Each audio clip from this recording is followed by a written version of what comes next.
Welcome to Over 40, Fabulous and Pregnant. This is episode 5. I am your host, Jamie Massey. The mission of our show is to celebrate and support women in their 40s pregnancy journey. While we do discuss medical stuff, treatments, and medicine, we're not doctors. These are women's experiences and should not be taken as medical advice. On today's show, we have Kelli from California. She is an organizer and wardrobe stylist, and I love organizing, so we really hit it off. I had a really great time speaking with her today. She had her second daughter at 44. It was a surprise, but she made a really great birth team, including a doula, which I'm really interested in. She also made a magical birth plan, but it didn't go as planned.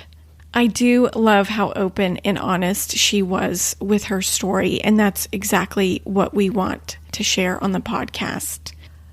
Also, before we get into it, I wanted to let you know that I do have an email address now. If you would like to email me, it's jamie@over40fabulousandpregnant.com. I'm still working on the website slowly. In the meantime, you can also join us on Instagram. The handle is also Over 40 Fabulous and Pregnant. Here you can connect with women from the podcast, and I do like to share other stories that I'm during interviews, so you can ask questions and know what episodes are coming out. You'll also get inspiration, community, and more. And for my update on the IVF, we got the medicine, I think it was last week, this ginormous box of medicine. It's quite overwhelming how big and how much stuff is in there, like stuff that needs to go in the fridge, needles, and a little tiny trash can, a medical trash can. So we got that, and then we went to the doctor and had our baseline exam. She checked everything, blood work, and she said my uterus is straight. Go me. I don't know what that means. We got the all clear to start medicine tonight. And that means we are going to do injections in my stomach to prepare me for the egg retrieval. That's going to overstimulate my ovaries, hopefully to bruise lots of eggs so we can have lots of embryos. And the guilty part of this is I am a fainter. Just talking about it, I can feel my head heating up. It's such a weird sensation. I've fainted when I got my ears pierced, the dermatologist. I feel like an expert. And most of the time I can get out of it. I haven't fainted in I don't know, it's been 6 or 7 years.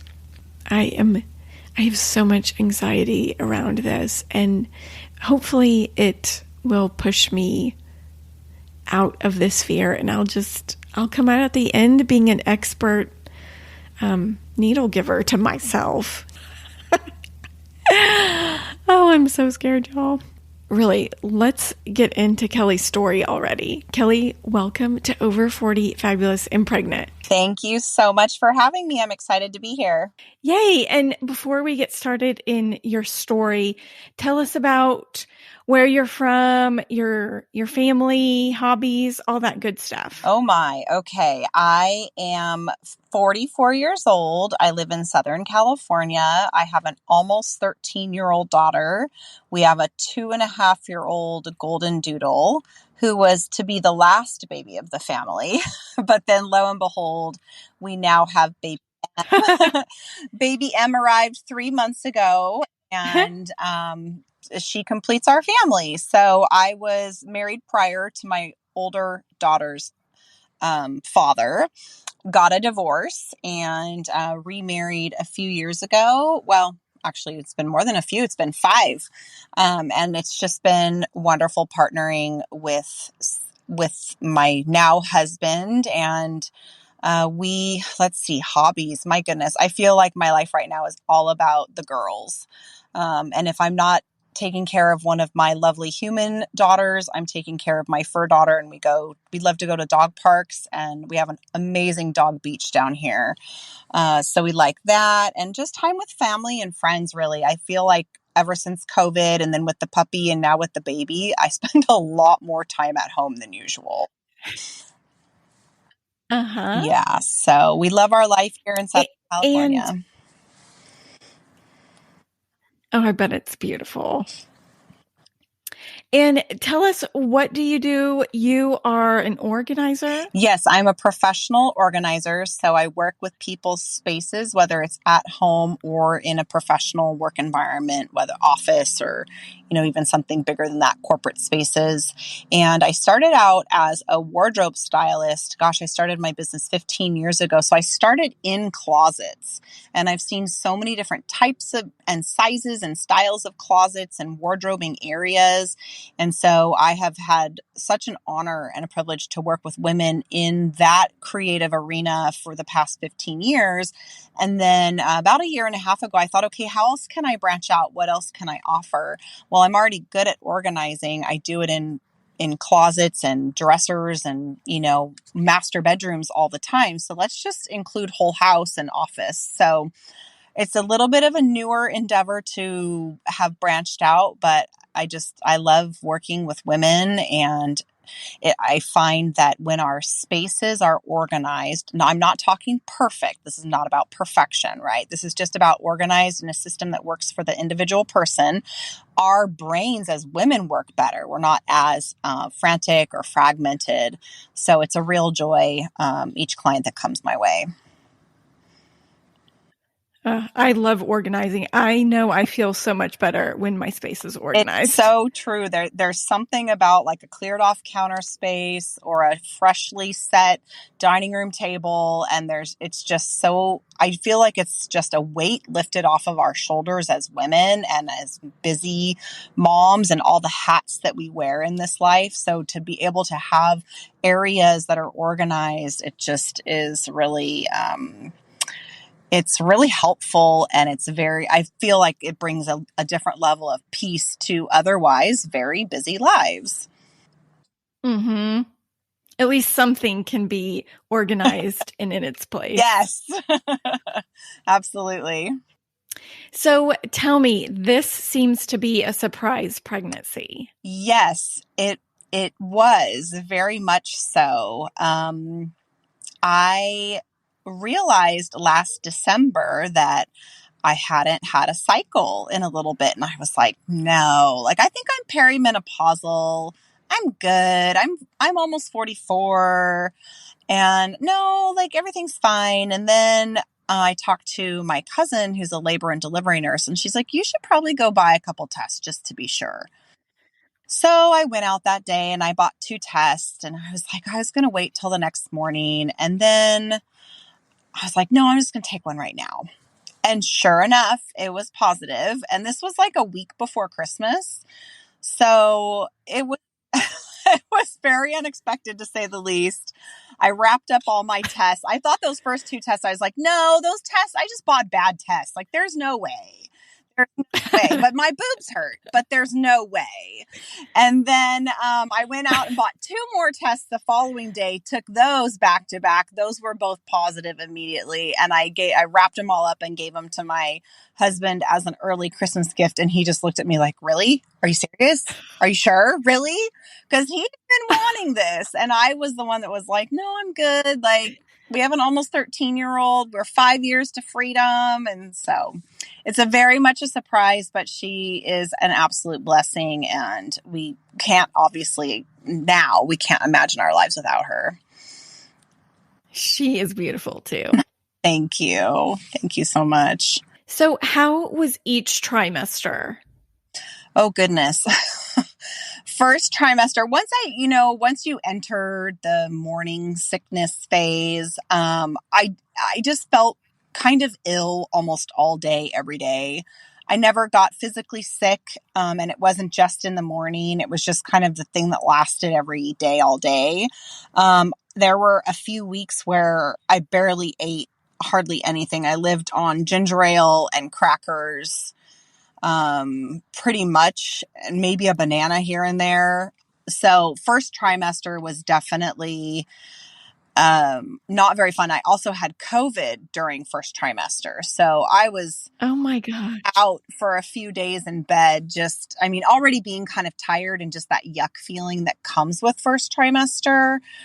When you have any Mm-hmm. sort of morning sickness, and then I had COVID. So I recuperated quickly, but still it was just one more thing.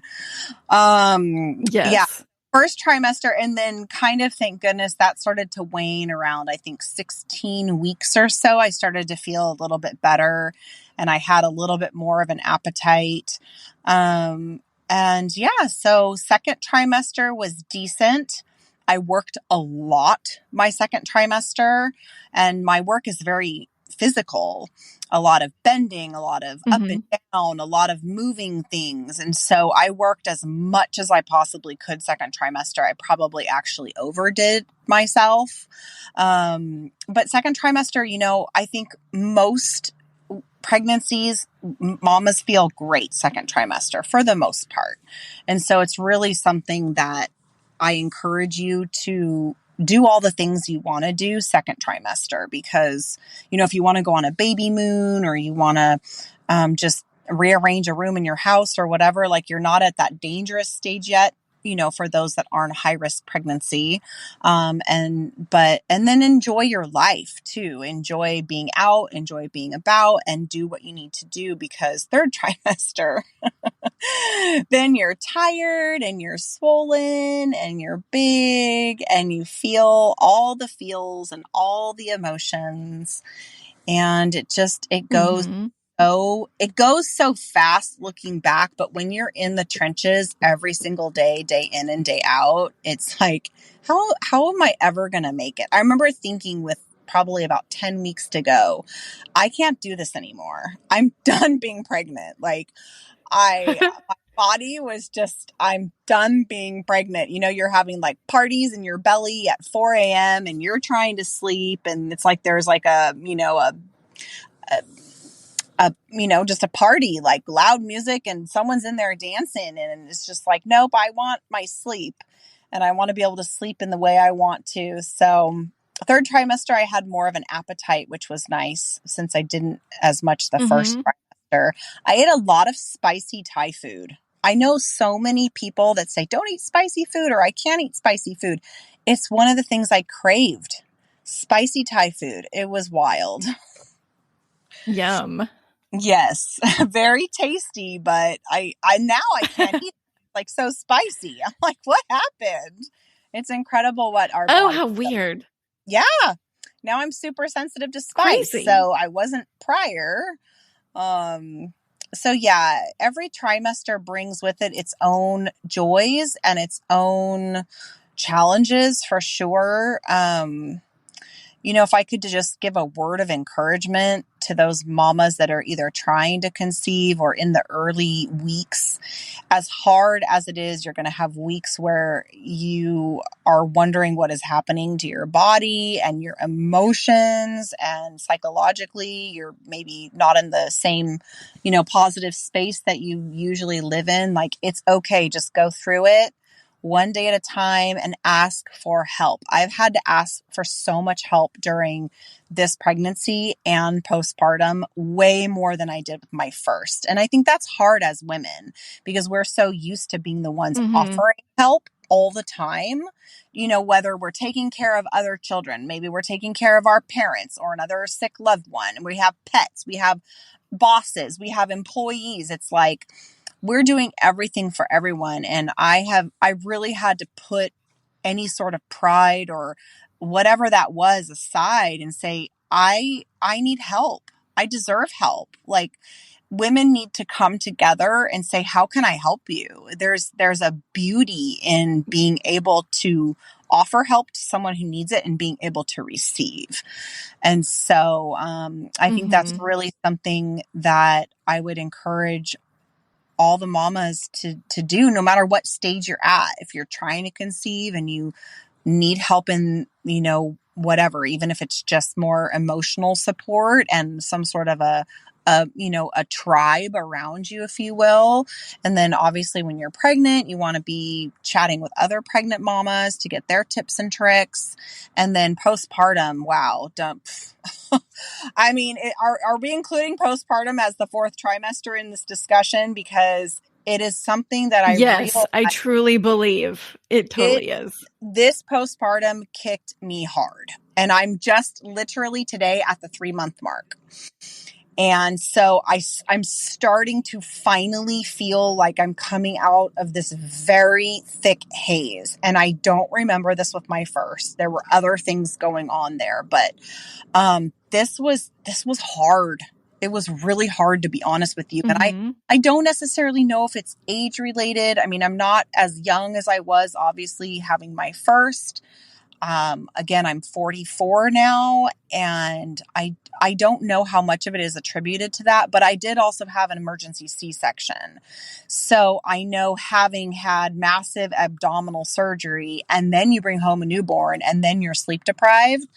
So, really, Uh-huh. I think there's a huge conversation, and I love that you love and want to talk about the fourth trimester, because I think it's a relatively newer way to put it, and it's a newer way to talk and open that conversation up. But it's like, we're, especially in this culture, we go home and everyone thinks we're fine and we're just supposed to be super women like you see on Pinterest, these amazing Pinterest moms. And it's like, that is no one's real life. Mm-hmm. Let's be real, and let's say, you know what, today I didn't shower. Today I barely ate. Today I didn't sleep. Today the baby didn't get a bath. Whatever it is, right? It's not about perfection. And it's not about trying to be that Pinterest mom. Do the things that you love and that you have energy for. But I have had to let so many things go in this postpartum, like a totally organized house. That's what I do for a living, and I love what I do. But my house right now is a train wreck because I physically can't do it all. And I think that we need to release each Mm-hmm. other as women to, that's okay. You grant yourself permission and grace That's right. that is okay. And I'll tell you too, for 3 months, we've been eating off of throwaway plates. It is not my norm. I love my dishware, but to make it easier and less house chores, we have been doing throwaways. And so it's just these little things that, Mm-hmm. I think especially fourth trimester, we really have to figure out what is important. And it's obviously keeping us sustained and nourished and slept to the best of our capability, and then to keep our newborn alive and flourishing. And there's a lot that goes into that. So that's just a quick, Yeah. brief synopsis of my trimesters. I don't know if you wanted me to dig into more information or more of my personal details on those trimesters, but that's kind of a quick brush stroke over each one. Well, tell me how you prepared for birth this time, like classes and that sort of thing. Okay. So this time was so different. With my first, we took classes at the hospital, and I did not have a birth plan. And she was born in 7 hours, start to finish, like fast and furious. It was amazing. Wow. Yeah, it was great. This one, I thought, okay, I'm older. I talked to a couple of my older friends, and they said, if you can afford it, get a doula, because they help advocate for you. My husband was there, but they're a great person to have in the room with you. And I do like the mix of holistic care as well as traditional medicine.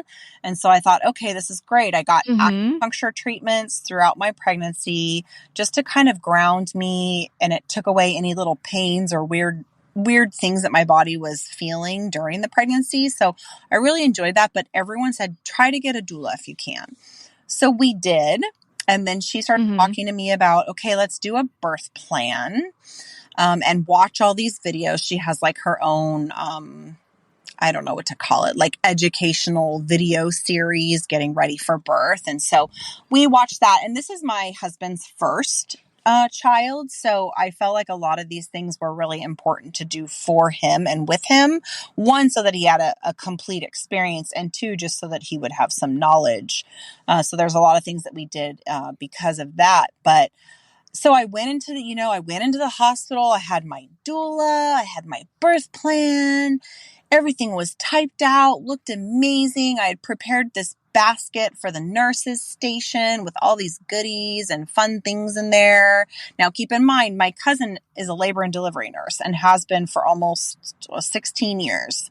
So I kind of picked her, brain about what would the nurses love. And so I went in and I was super prepared, super calm.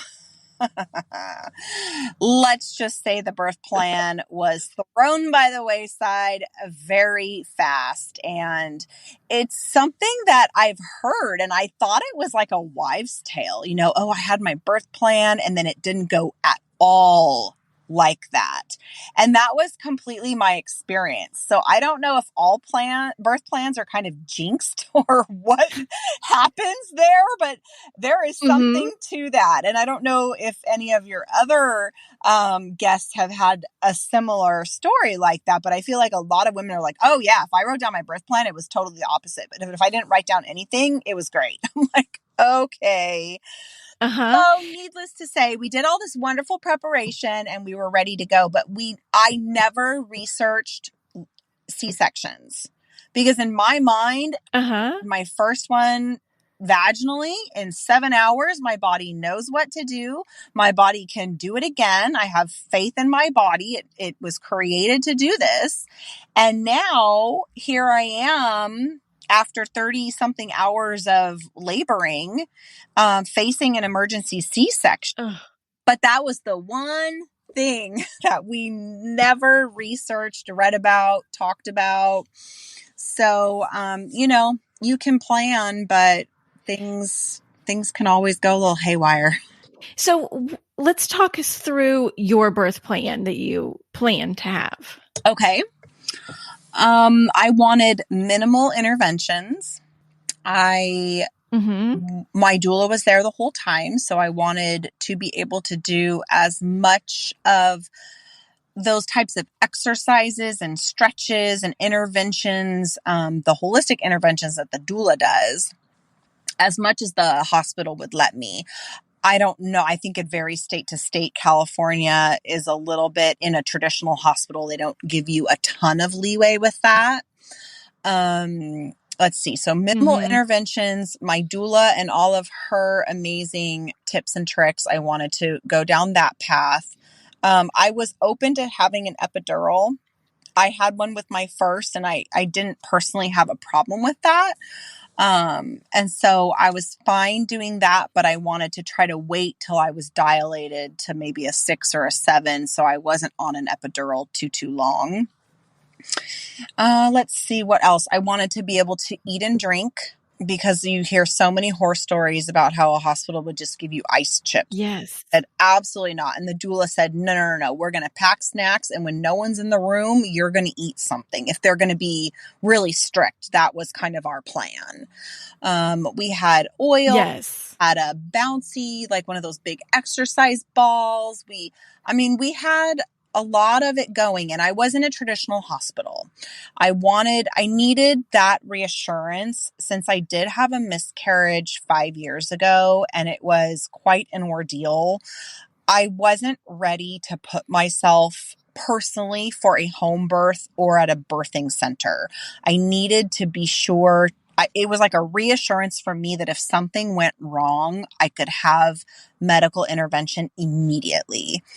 And I think that was just a little Mm-hmm. trigger back to what happened 5 years ago. So again, that was just my personal preference. But they gave us quite a bit of leeway. And I have one of the only 2 or 3, we call my OBGYN and 2 or 3 of his colleagues, they're like mama friendly. So they give us more ability to make our own decisions. Whereas a lot of OBGYNs, especially out here in California, they just kind of are really hardcore and they shove their practices down your throat, even if that's not what you want. So I liked that my OBGYN was really hands Mm-hmm. off unless I had a question or unless obviously there was a complication of some sort. And so he really just let us labor. How nice. Yeah, it was really wonderful. And again, there's only 3 of them in town. So I don't know, how that is across the nation. It would be really interesting to know if a lot of them are just very C-section forward. Some people I've heard them call them C-section happy because they have a tea time, or they're, flying off to Yes. Sonoma for the wine country for the weekend or whatever. And they're like, boom, boom, boom. We just want to deliver all these babies. I didn't want that. I was trying to avoid a C-section at all costs because I didn't want to put my body through that at 44. So that was another part of the birthing, Mm-hmm. which of course got thrown out the window when the time came. But Mm-hmm. yeah, so we did all the doula, all the holistic acupressure points while I was trying to dilate. And How did you find your doula? I called a friend of mine who is like a research queen. I know we all have a friend Mm-hmm. like that. We know someone who's very good at Yes. research. And it's not me. I can when I need to, but she just seems to know everything. And if she doesn't, she'll find it really quickly. And so I said, hey, who Mm-hmm. do you use? Because she was one of the ones that said, if you can afford it financially, get a doula. And I said, okay, who did you use? And she said, well, mine retired, blah, blah, blah. I said, okay, who else do you know? Reach out to whoever and let me know. And she is a manager of a large team in the dermatologic medical field. And so she said, oh, I have a couple of my gals that have recently had babies. I'll talk to them. So really, I went through her first. I interviewed the gal I ended up hiring first. I interviewed a couple others, but I really just liked this one doula that we hired because she's also a doctor of acupuncture. So it's like you get all the benefits of a Ooh. doula in room with you as you're actually birthing, but during the entire pregnancy, which we didn't hire her till at least halfway through, maybe a little more, I got the benefits of her being an acupuncturist. And so, and I really liked, she was very calming and very soothing and very kind and very caring. And care is a big thing for me. And I think a lot of women, we need to be cared for. We care for everyone else, and we need someone to help take care of Mm-hmm. us, and even more so Mm-hmm. during pregnancy and postpartum. And so I really felt like I interviewed 3 doulas, and she was by far the most expensive because of her being a doctor of acupuncture. But I felt like she was the best Mm-hmm. fit for me personally. And so really it was just ask your friend. Ask your friend who knows everything and does all the research to find you the best doula now. Uh-huh. So, We've considered a doula too. And we're in Texas, and it's just, I don't know anybody else that has used a doula yet oh, okay. in my area. Okay. Even though my birth plan did not go as planned and I had to have all the interventions and ended up in a C-section, it was wonderful still having her there because we were able, between me and my husband, we were able to bounce all of this off of her. Okay, what have you seen before? She's been to however many Mm-hmm. births. What have you seen before?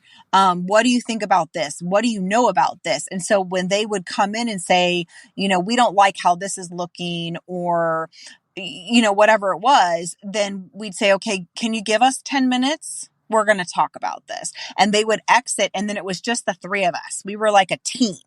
And I think that doing life as women and as moms, we need a team no matter what that team looks like. And for different tasks or different days, it might look different. But this was my birthing pregnancy team. It was me, my husband, my doula, and then, you have kind of people on the outside of the team, but that we needed to bring in at times. And so I felt like, okay, team meeting, Yes.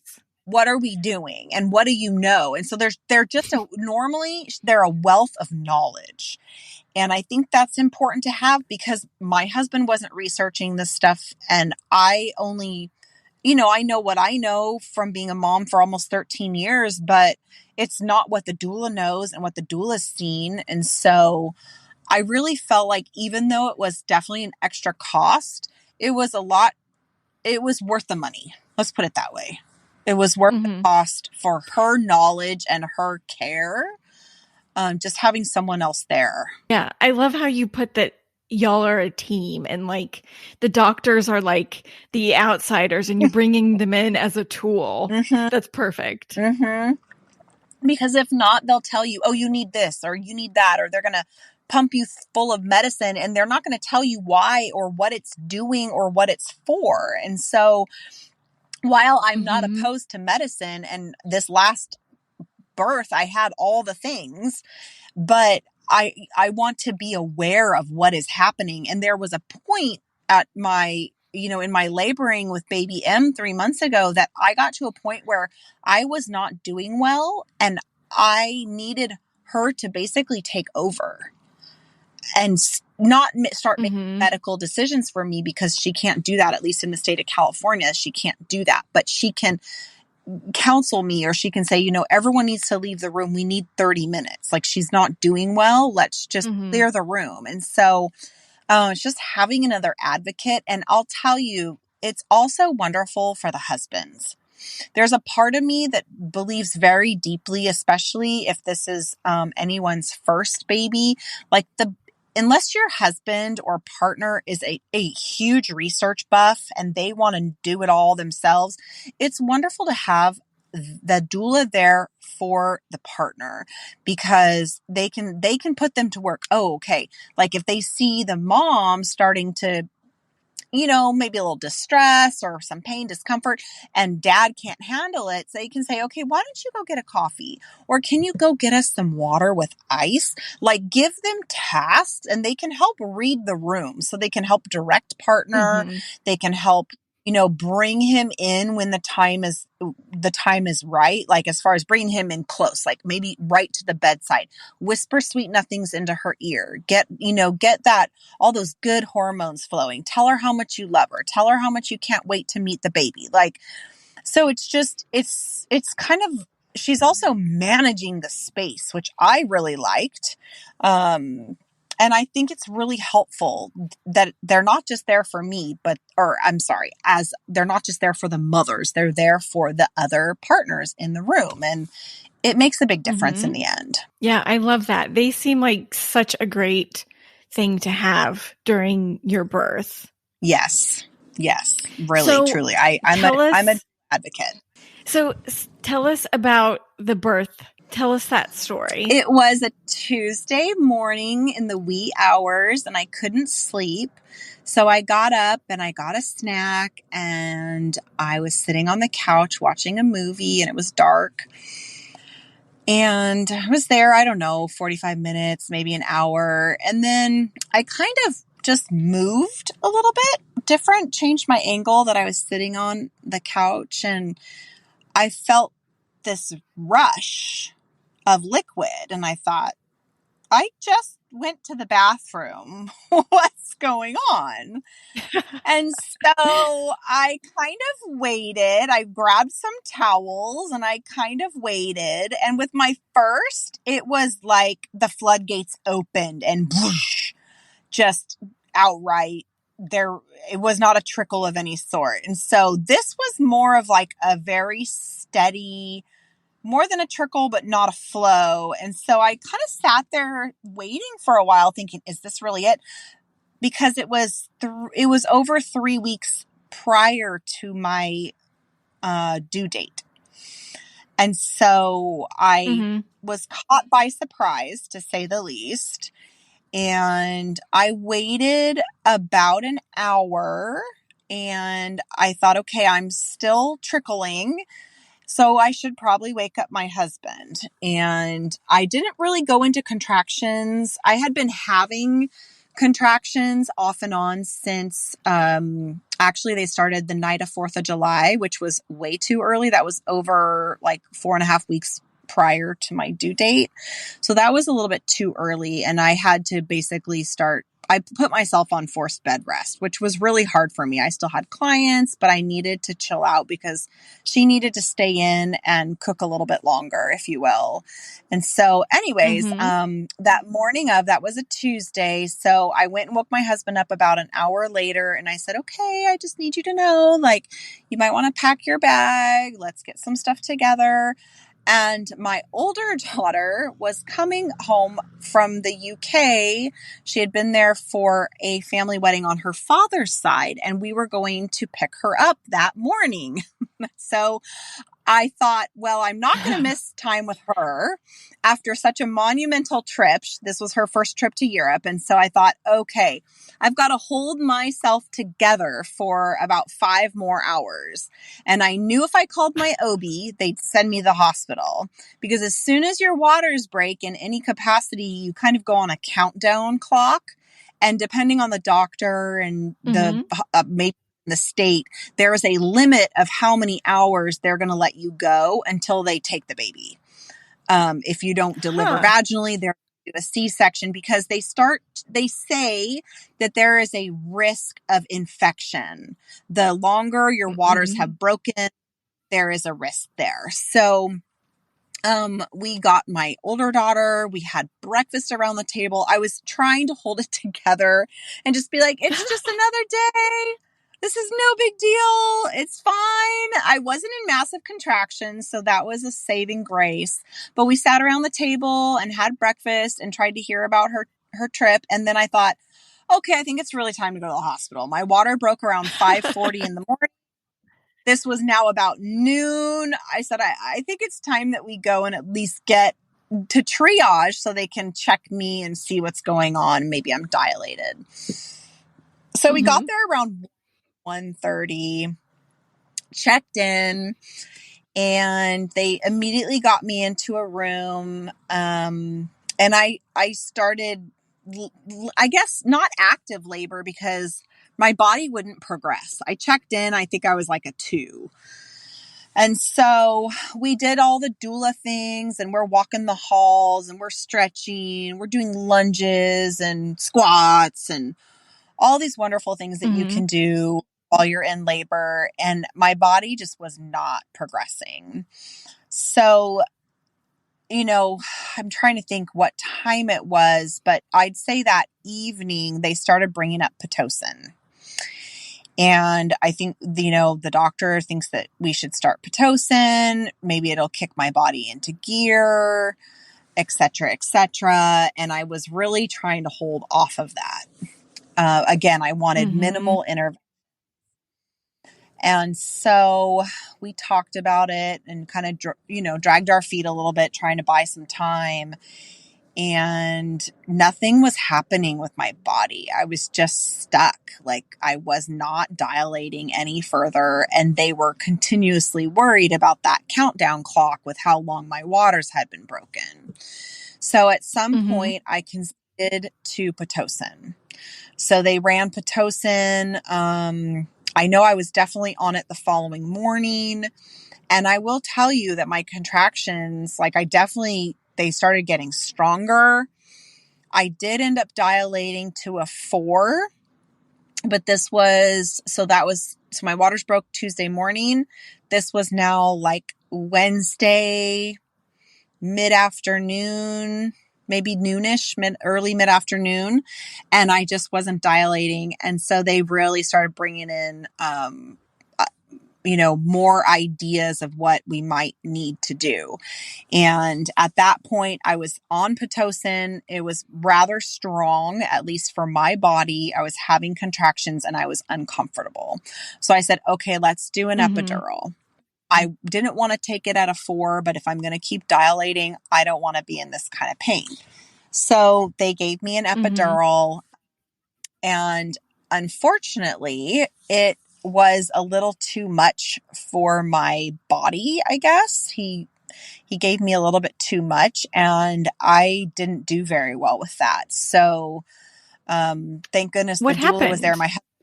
Well, I just started to feel really off. Like the room was kind of spinning, and I just kept telling my doula, I feel off. I don't know what it is, but I feel off. And so eventually they called the anesthesiologist back, and he said, it sounds like she just had, like, her body didn't handle it well, because they do it by weight. They kind of try to Mm-hmm. determine how much to give you by weight. And so he's like, well, I gave her what, her body says it would handle, but my body wasn't going there that day. Whether for whatever reason, I did not handle it well. And so I just felt so weird. It was the most bizarre feeling. And I remember laying in the bed and the room was kind of spinning. And I just remember telling my doula, and I felt like I was kind of faint. I kept telling my doula, I don't feel right. Something is off. I feel weird. And so sure enough, all of a sudden I hear my Mm-hmm. nurse. It was incredible. I have to just give it up for the nurses right now, real quick. A little props to all of the nurses out there, because I had the best care ever. And every single nurse, I went through 3 rotations of nurses during labor. So the first day, Wow. night, overnight, and the next day, all day. So I had 3 complete cycles of different nurses. And the nurse that was there last with me, Angelica, she was just amazing. But her and my doula were over in the corner talking. And all of a sudden, Angelica comes over and she's like, sweetie, I got to give you something in your IV to help you combat whatever's going on with the epidural. And at that point, I knew that things weren't going well. And I knew that my body was tired. I was 30 something hours into it, and I just was tired. And so things unfortunately stayed on the path of not progressing well this time around. And by 8 p.m., my OB came to visit us. This was Wednesday night at 8 p.m.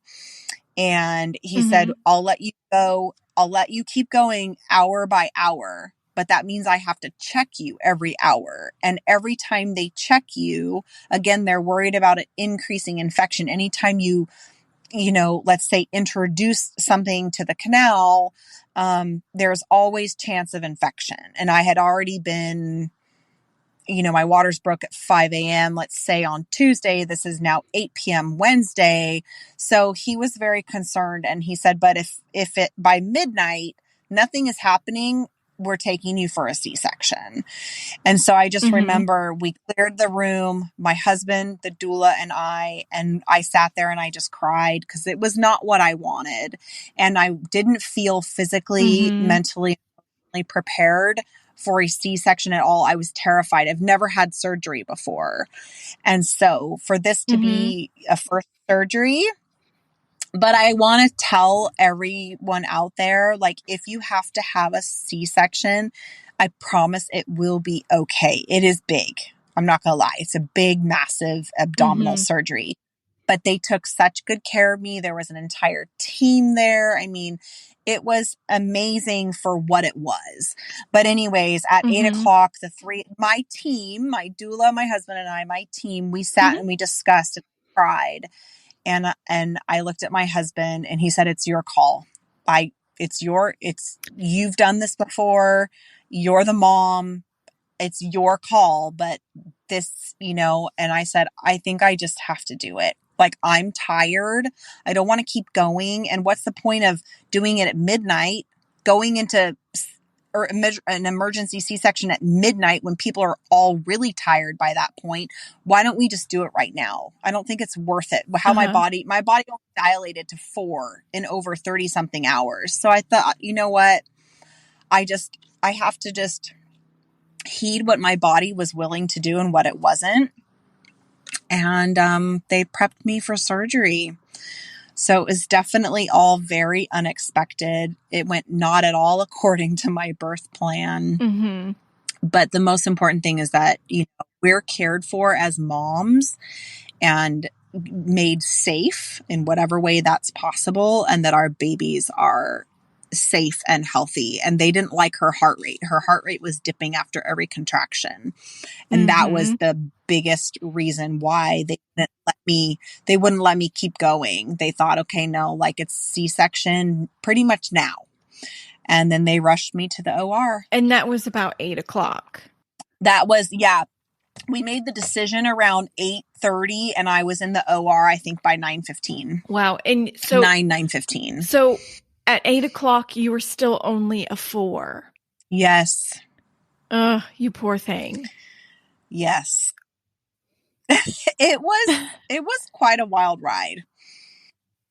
I'm trying to be like a little reserved, but it was a wild ride. Mm-hmm. It was, I was very emotional and I was very surprised that this is how it went down. It was so opposite of my first birth story with my older Mm-hmm. daughter. It's like nothing could have been more different. Wow. And so I don't know. I mean, I know every baby is different and every pregnancy is different. But I thought, well, your body kind of knows what to do, rinse and repeat. Well, that was not the case. Wow. So did you get any option because it was a C-section, like the cord cutting and the placenta or anything like that? Yes. So the cord cutting, I had wanted them to leave the cord attached until it changed color. So we were sure everything had been like drained out and used by the baby before then.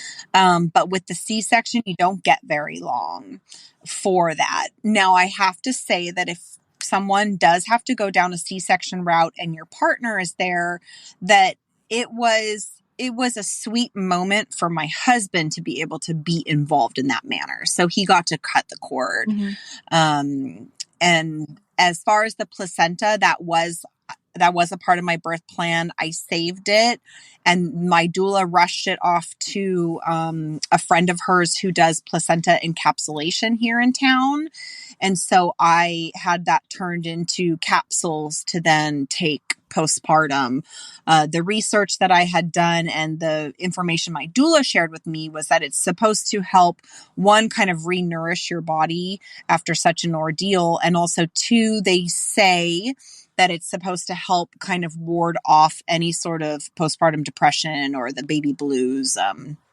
And I had really bad postpartum depression with my first. And so I was willing to do whatever it took to try again to avoid those, that thing. But it's something that happens. I mean, our emotions are all over the place. Our hormones are all over the place. You're so exhausted. Your body's doing all these crazy things. So I've been there and it's okay. Again, it's like we need to get rid of the stigma. And I really want to encourage mamas out there. Like, if you don't feel right, please talk to someone that is caring and that you trust, whether it's a friend and they take you somewhere, but you need to get care and you need someone who's caring to give you that. And it's something that we need to just open up the conversation about. Again, it's like with the fourth trimester in general. But yes, so the placenta, they were very accommodating. And they took it away in a cooler and the staff delivered it to my doula. My husband and I never even dealt with that. So that was Wow. actually really easy part of my birth story. Mm-hmm. So that was really nice. I don't know if that's... So you're taking those now? Yeah. So I wasn't as faithful taking them as I needed to be early on, but she gives you, this gal gave me like, okay, you take, 6 every day for the first X amount of weeks. And then you go back to like 4 a day and then you go down to 2 a day and 1 a day and you kind of taper yourself off until they're gone. But I still have some. And so I just take one every day. I figure it's only going to help anything at this point. It's not going to hinder anything. It's going to give me nourishment and put something back in my body that it lost. So it was a very interesting experience. It was a new thing for me, the placenta encapsulation. Yeah. How long did it take to get it back? I want to say she turned it around. Let's see, it would have been delivered really late Wednesday night. I think I had the capsules in my hand Friday morning. Wow. That's impressive. It was not. Hmm. Yeah, because I didn't even deal with any of it. Like my doula just arranged everything. And then the lady was so sweet. She dropped them off at my house, which is not far from the hospital where I gave birth. And Hmm. so my husband swung by, picked him up while he was out and about, and brought him to me at the hospital. And it was amazing. I was like, this is incredible service. So again, if you're going to do placenta encapsulation, that's a great question to ask. Like, what's your turnaround time? What should I expect? How do I get them afterwards? Because I ended up staying in the hospital for quite a while. I think I was there 5 nights. The little one was very jaundiced. That's So extra it's long. extra long. Yes. I was supposed to go home on Saturday. Saturday morning, they came to me and said, "You're not going anywhere." Because baby M was pretty jaundiced and they needed to put her in a billy blanket. And that was a whole thing I didn't know anything about either. So that was quite an ordeal. I got very emotional, and then I had to stay that night again, and then they finally released us Sunday afternoon. But yeah, I was there I was there, let's see, from start to finish. Yeah, I stayed 5 nights, like from start to finish.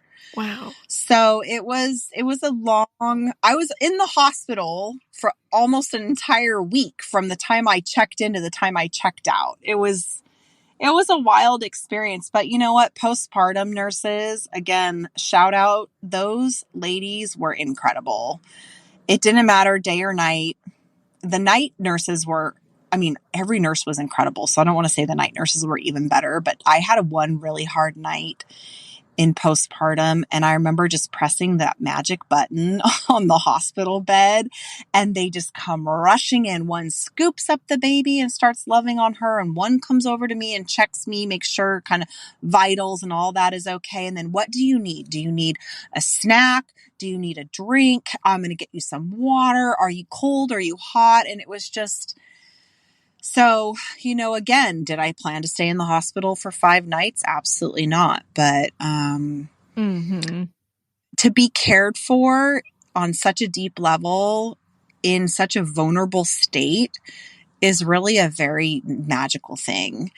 And I hope every mama can have such a wonderful experience at a hospital or a birthing center, or even if you have a midwife. My goodness, I've heard the best things about midwives and how lovely they are, and everything's in home. And it's just, we have so many options nowadays, and it's wonderful because to each his own. And, you have medical if you need it, and you can go holistic and, at home if you want to. And I feel very grateful that we have all the options we have, and the knowledge that goes behind that as well. Um, Yeah, so, like the research. It's like there's no excuse for not knowing anymore. right. Everything is out there and everything's available. And I want to honor you for creating this space, because I think it's so important, especially as women over 40, whether this is your first, your third, your fifth, your 10th pregnancy, your, baby, like, it's so important that we still talk about these things and we have a space to be very open. And I love that you've created this podcast for that, where it's kind of no topic off limits, if you will. And, women being able to share their stories to encourage other women. So I honor you and what you've created here. Well, thank you. I know these stories are really the best thing that have helped me, and I want to Mm-hmm. help everyone that needs it. Oh, that's wonderful. So, what about breastfeeding? Did you have plans for that? Yes, I did. And you're going to see a reoccurring theme with this Oh pregnancy, no. delivery, and breastfeeding. So, with my first, I breastfed 13 months. And this one, she's been pretty lazy on the boobs since the beginning. And so we are still renting the pump from the hospital because I wanted just whatever gets it out the quickest, like I don't have time to sit there and pump for every day. So we've got the supersonic pump still from the hospital, but she's very lazy on boob. Kind of wants to hang out and like rub it in her face and just it's like it's just the best place to hang out. So I realized early on this is not going how I planned. So I had her checked for tongue tie, lip tie, cheek tie. She's been to the chiropractor. She's been to the cranial sacral therapist to release any fascia from during labor, even though she never went too far into the canal, but still needed some work done. So I was hoping that would release enough to really get her to click with the nursing, but she just doesn't nurse with vigor. And so we went through 2 weeks where she was just screaming and screaming and screaming. And I mean, I was literally sitting in the rocking chair probably 18 hours a day with her on a boob. And I was a complete train wreck. And she was unhappy and the house was an entire mess. And so I just said, okay, something is going on. And finally we talked to an older, very wise woman. And she said, honestly, Kelli, I think she's just hungry. I don't think she's getting enough. And that was really hard because you want your body, again, to do what you know it can do. And I believe in breastfeeding. And at the same time, this experience with baby M has brought me to the point where I was like a diehard breast is best person. And now my sentiment is fed is best. However, you need to feed your baby. So I had to swallow a big mama pride pill and say, you know what? My boobs aren't producing enough for her. And I was doing acupuncture. I was doing the teas. I was doing the supplements. I was doing all the things that we know to do, acupressure points, like all the things. And it still wasn't enough. So I researched and I found a few very wonderful organic formulas from Europe. And I thought, what I'm going to do is I'm going to be a baby bartender and I'm going to mix up a drink for her. So basically she's half breast milk that I pump and half formula. And as soon as we started giving her bigger bottles, at this point she was taking like a 3-ounce bottle and she'd cry after it was done. And she wanted more. And I was barely keeping up. And so I was like up all the time nursing or pumping, but your body can't produce 24 hours a day. It's just not capable of that. Sure. So as soon as we started doing the mix between the organic formula and breast milk, she's such a happy baby. And she now takes like 7-ounce bottles. So there's no way I would be able to produce, 35 ounces a day or something like that. And with the point that we're at now. So I've had, again, to come to terms with this is very different than what I originally envisioned. I still put her to the breast. She still nurses kind of for fun, if you will. I pump multiple times a day and we just have all the breast milk in the fridge ready to go for the next little baby mix drink that we get to make for her. So I encourage you, mamas, stick with it. Get help if you need to get help. Have your baby checked. Get a lactation consultant if you need that. And then if it's still not working, consider supplementing. It's not the end of the world. And really, you need to rest and your baby needs to be fed. So, yeah, definitely a different story this time around for me. Yeah. So for the milk, the supplement, you said you bought it from Europe? Because I have the hardest time now. I haven't looked very much, but it's hard to find milk formula without corn syrup and some bad stuff in it. So I lived in France for 5 years and I have quite a few friends still in Europe. And so I started tapping into my European network and I said, all right, mamas, what do you do? What do Mm-hmm. you give the kiddos? Like most of them are grown and much older now, but what did you give them? There are two European brands. They're organic. And so the EU already has stricter guidelines when it comes to pesticides, herbicides, what you can give the goats or the cows that are eating, what they're grazing on. So I already feel more comfortable that it just comes from the EU in general. Yeah. And then that it's EU organic. It's literally the purest formula that you can find. There's two brands.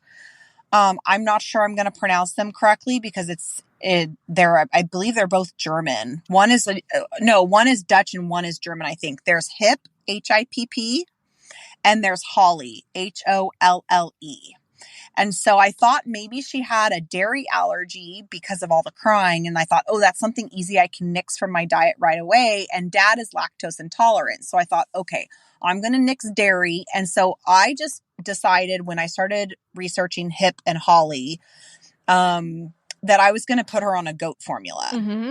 So she is on the Holly goat formula for her supplement. And we all do the best that we can. Again, it's not about perfection, but when you look at the ingredients of formula that is readily accessible in the US, it's very disappointing. And it's very sad that It is. that they think that that's okay to give to a newborn baby. Yes. Or any baby. And so I couldn't do that. I just, within my own convictions, I just thought I have to do whatever I can that's the best for her, especially in these young weeks and months. So Hip and Holly from Europe, and then there's another brand from New Zealand, and it escapes my mind right now. But YouTube has so much information now about this, and you can buy them online. It's not on Amazon. And it's not sold in any stores, especially like the early stage formulas, but there's so many websites that have it available. And it's invaluable that we have access to that nowadays. Mm-hmm. It really is. We have so many more options now. It's incredible. And I'm very thankful because if not, my baby would still be screaming, or I'd be at like a local goat farmer's farm saying, can you please give milk? I don't know. Like, what do you do? Yeah, I don't know. What do you do if you supplement? Yeah. So, very, very thankful. And formula was not on my mind. Again, just like a cesarean was not on my mind, but it is what it is. And I think as moms, we learn to go with the flow, and this was kind of baptism by fire, if you will. Like, okay, this is going to be very different this time around with this baby. And that's okay. So again, grace for ourselves and grace for others. And I'm so thankful that you have this space where women can learn and mamas can come together and encourage one another, because I think we need more of that in the world. Yeah, I'm finding out how naive I am. Oh, there's always so much to know and so much to learn. And, I think it's great to be able to have people that can help along the way. I think so too. So what else about your fourth trimester, if you will, did you want to talk about? Oh, goodness. I was very emotional, and the recovery from the surgery was rather difficult. And that, I do believe, was a lot due to age. Again, my first surgery, so I can't compare it to anything in the past, surgery wise and recovery wise, but it was a hard road. And like I said before, I had to let a lot go, but I'm also running around an almost teenager who just started a new school and has a new baby sister at our house and now a new baby sister at her father's house. And it's just been a lot, like so emotional, all the feelings, wanting the best for the baby and, everyone else involved. But I'm just exhausted beyond words. So it's definitely gotten better since we started supplementing. I'm not having to wake up in the middle of the night and pump. And it's just, I feel honestly like each trimester when we're pregnant is 3 months. Mm-hmm. And I really believe it's so funny that we're doing this podcast literally on baby M's 3rd month birthday, because just today I remember driving. It was a little chaotic. Had to take the dog to the vet for an emergency and it wasn't planned and the baby was screaming. And I just thought, okay, even though this isn't the most happy moment right now, I feel the fog finally starting to lift. Because if that had happened 2 weeks ago, I would have been crying. Mm-hmm. I remember standing in Trader Joe's a month ago. I was in Trader Joe's a month ago by myself. I left the baby with my mom and I went to Trader Joe's by myself. And I remember walking around in the store. It felt like this out of body experience. Like all these people are rushing around me. And when you're at home with a newborn and you're kind of cocooning and you're inside and it's been summer, it's been so hot.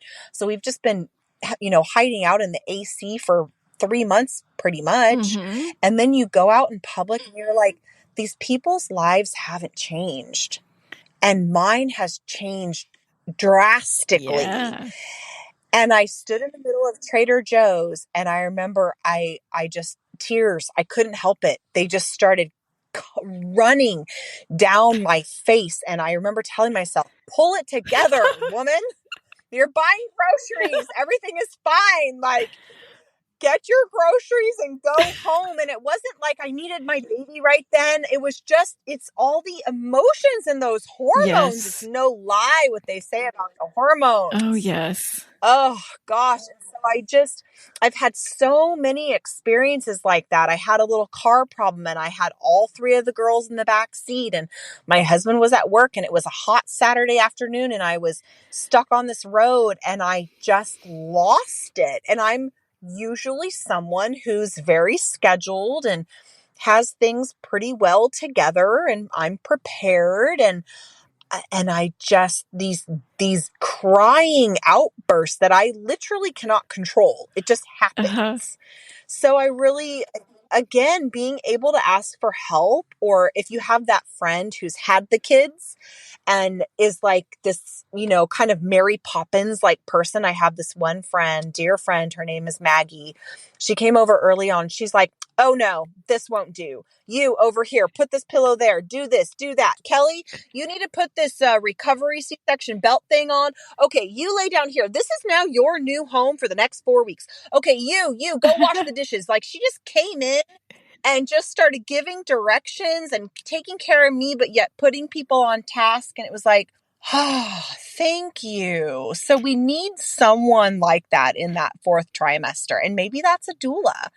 They do come and they do help afterwards and they give care and they provide, various services. And so if you don't have parents or family in town that can help be there for you, definitely, again, look at your team and look at who you can bring on or keep on for that 4th trimester, because those 3 months are critical. Whether you have a vaginal delivery or a C-section, you're going to need those 3 months for your body to kind of start to, somewhat level out, especially with all these raging hormones.